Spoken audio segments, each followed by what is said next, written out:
Hello everyone, I am Aditraj and along with Aryavan Gupta, we are doing course project on automotive transmission under the course automotive system.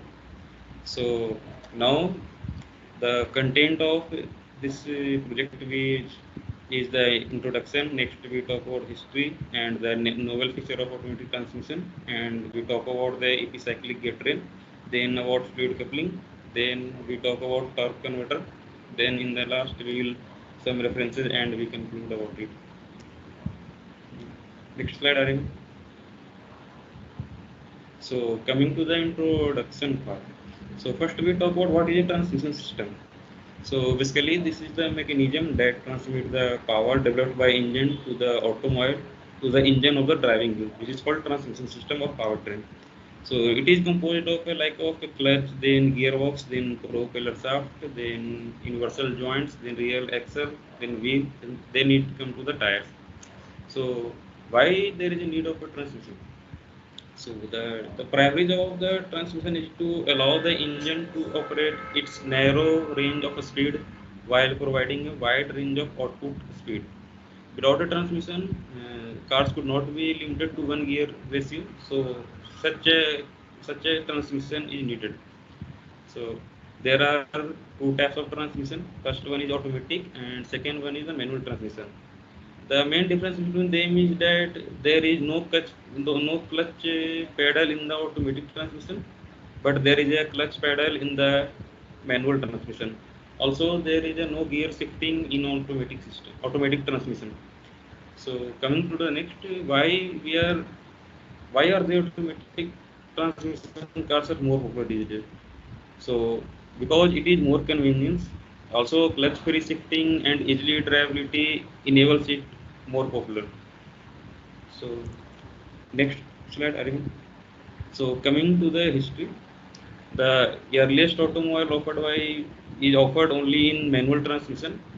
So the first automatic transmission was invented in 1921 by the Canadian steam engine Alfred Orr Munro. So in that date, the Munro designed the device is to compress the air rather than hydraulic fluid, so it lacked power and never became sold commercially. So in 1948, Oldsmobile was the first model to use as a true automatic transmission, and this came into the picture. Later on, many advancements are done in the automatic transmission. Next slide. So here comes the novel feature of automatic transmission. First one, as you here the picture, you can see the many features inside the automatic transmission. The major features are the epicyclic gear train, then second fluid coupling, and the third one torque converter. So next slide. Now Ayman Gupta will take over from Aditya. So first we'll talk about epicyclic gear train arrangement. Epicyclic gearing is also called planetary gearing. It is a gear system which consists of one or more outer gears or planet gears, and they are revolving around a central gear or sun gear. An important advantage of this system is that it reduces the size of the system and makes it more compact. Now there are three main components to the of a epicyclic gear system. First is sun gear, planet gears, and ring gears. So in this figure, we can see basically all the parts. So the automatic transmission uses a set of gears called a compound planetary gear set, which is specifically used in automobiles. This looks like a single planetary gear set, but actually it behaves like two planetary gear sets combined. We can see this in the figure.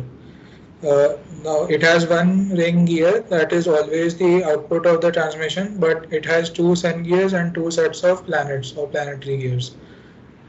So in the figure number 3, we can see the shorter gears are engaged only by the smaller sun gear, and the longer planets are engaged by the bigger sun gear and by the smaller planets. In the second pic, we can see the figure. In the second figure, we can see the planet on the right sits lower than the planet on the left, and the planet on the right does not engage the ring gear. Now here is a pic of the inside of the planet carrier. Okay, so now we'll talk about fluid coupling. So the operating principle of fluid coupling is that there is no mechanical interconnection between the impeller and the rotor, and the power is transmitted by virtue of the fluid filled in the coupling. So we can see in the figure that a closed circuit of flow is formed from the impeller to the rotor. The fluid follows this closed circuit of flow uh, through the air gap at the outer periphery, and from the rotor to impeller again through the air gap at the inner periphery. To enable the fluid to flow from impeller to rotor, it is essential that there is a difference in the heat. So this temperature gradient is important, and the and this is caused because of difference in the RPM, and this is called as slip between the two. As the slip increases, more and more fluid can be transformed from the impeller to the rotor, and more torque is transmitted. Now we come to the torque converter. A torque converter is a type of fluid coupling which allows the engine to spin somewhat independently of the transmission. If the engine is turning slowly, such as when the car is idling at a spotlight, then the amount of torque passed through the torque converter is very small. So keeping the car still at the signal requires only a light pressure on the brake pedal.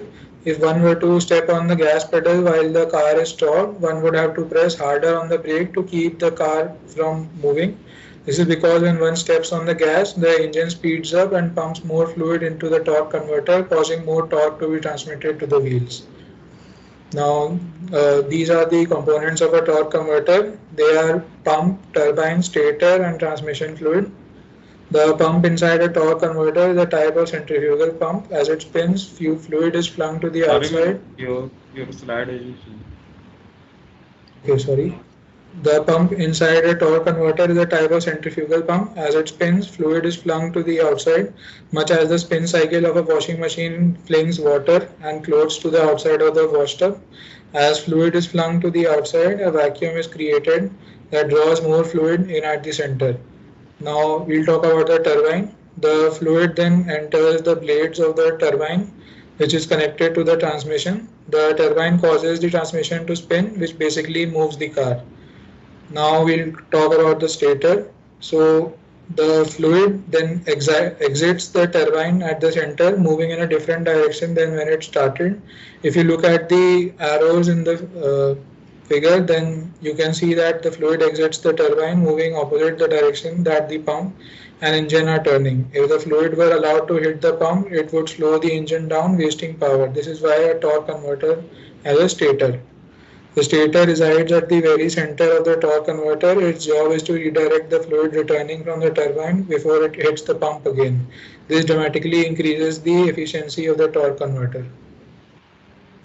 Now these are the references, and in conclusion I would like to express my gratitude to Professor Krishnakant Agarwal and Professor S.P. Singh for giving us the opportunity to learn about automatic transmissions.